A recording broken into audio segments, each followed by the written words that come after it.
Hi friends, good morning. Please look at the next problem in probability. Friends, problem is given in the description box. See friends, in a bag there are 40 balls of which 18 are red and some are green and some are blue. Friends, now two balls are drawn without replacement. Friends, two balls are drawn without replacement means balls are drawn one by one. Balls are drawn one by one. Now the probability that the first ball being red and the second ball being green is 3 by 26.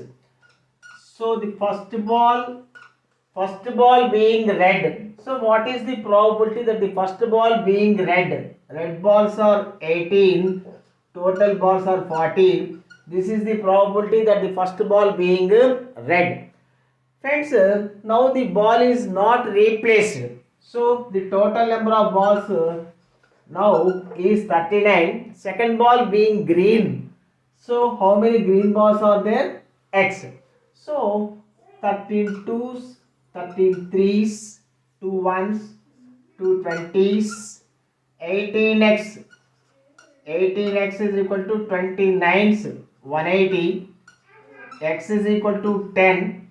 Friends, x is equal to 10 implies 18 plus 10, 28. 40 minus 28. 12 blue balls are there, friends. Number of blue balls 12. Thank you.